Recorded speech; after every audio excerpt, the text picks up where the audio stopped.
सरकारी योजनाओं में बहुत सारी योजनाएं हैं जो सरकार जो है साधारण जनता के लिए, आम जनता के लिए कल्याण के लिए बनाती है, उनके इकोनॉमिक सिक्योरिटी के लिए और उनको प्रॉपर रोज़गार दिलाने के लिए, फूड सिक्योरिटी के लिए। तो इसी तरह इसमें सबसे बड़ा इम्पोर्टेंट जो है,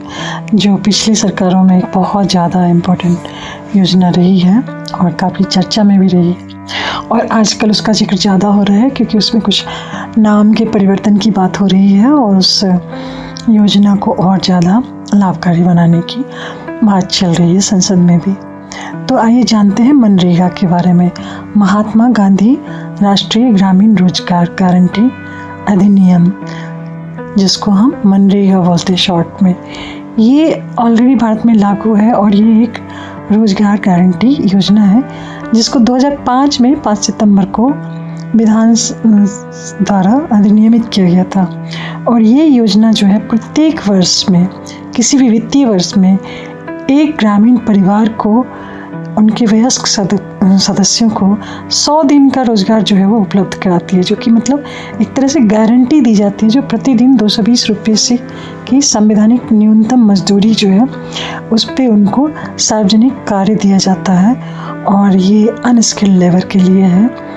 और इस तरह से मतलब एक तरह से गारंटी हो जाती है कि हर परिवार में जो है 100 दिन की रोज़गार की गारंटी दे दी जाती है ताकि लोग कुछ तो कमाएंगे ही, तो कोई भी भूखा नहीं रहेगा और कोई भी बेरोज़गार नहीं रहेगा सालों भर। तो वित्तीय वर्ष में इस योजना के लिए केंद्र सरकार का जो व्यय था 2010 और 11 में वो 40,100 करोड़ रुपए था इन टोटल पूरे देश में। हालांकि इसका उद्देश्य जो था वो ग्रामीण लोगों की क्रय शक्ति को बढ़ाने के लिए किया गया था, लेकिन इससे इतना ज़्यादा फ़ायदा हुआ कि इस योजना को कंटिन्यू किया गया और मुख्य रूप से ग्रामीण भारत में रहने वाले लोगों के लिए ये अनस्किल्ड लेबर का काम था, जो अर्ध कौशलपूर्ण, जिसके लिए कोई पर्टिकुलर एजुकेशन की ज़रूरत नहीं है, किसी स्पेशल स्किल की ज़रूरत नहीं है और सबके लिए चूँकि ये ओपन था, चाहे गरीबी रेखा से वो नीचे हो या ना हो, और एक रेगुलर जॉब का स्वरूप जो है लोगों के पास आया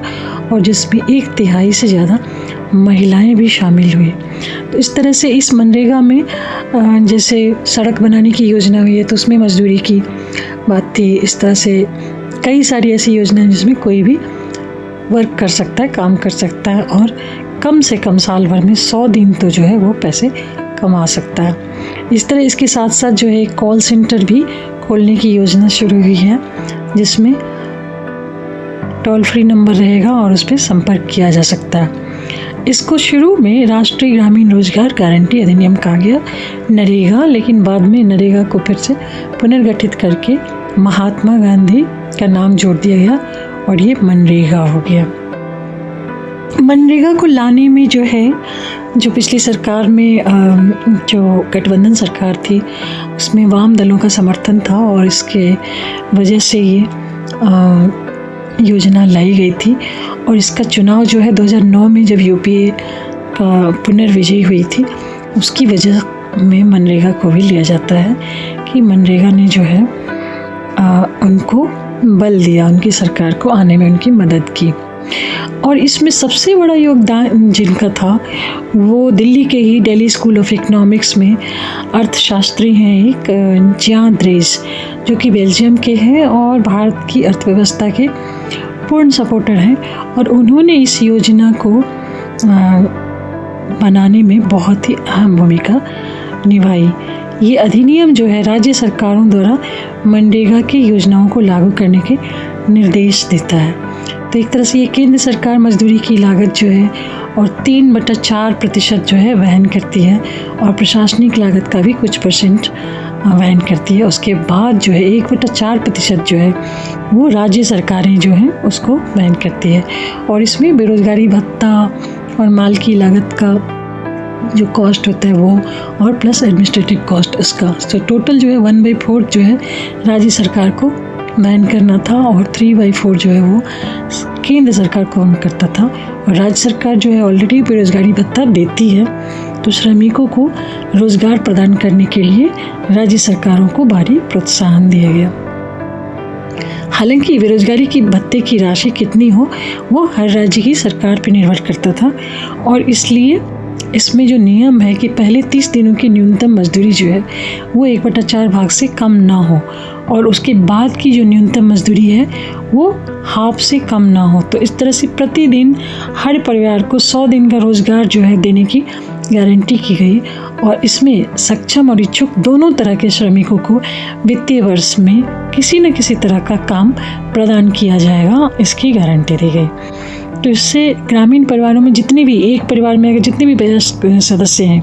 वो सब जो है इसमें पार्टिसिपेट कर सकते हैं, और उनको एक तस्वीर के साथ अपना नाम, उम्र और पता जमा करना था। उसके बाद जांच के बाद क्या था, पंचायत और घरों को पंजीकृत करना था, और पंचायत जो है एक जॉब कार्ड प्रदान करती है, और जिसके बाद जो है उस जॉब कार्ड में जो एडल्ट फैमिली मेम्बर्स हैं उन सबका ब्यौरा होता है, उसकी फ़ोटो शामिल होती है। और इसके बाद जो है उनको जब भी काम शुरू होता है तो उनको उसके लिए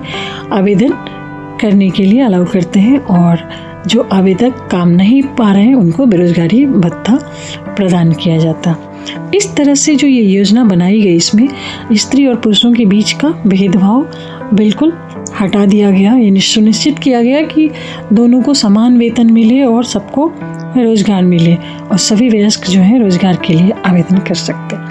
अब आई बात जो अभी जो परिवर्तन की बात की जा रही है, तो नाम के अलावा बहुत कुछ चेंज किया जा रहा है, और इसमें मनरेगा की योजना में जो है काफ़ी इम्प्रूवमेंट करने की बात चल रही है। तो उम्मीद है जो अभी जो मौजूदा सरकार है वो इसको और अच्छा करके और लोगों के लिए और ज़्यादा हितकारी और कल्याणकारी बनाएगी। वीडियो कैसा लगा ज़रूर बताइएगा। Thank you very much.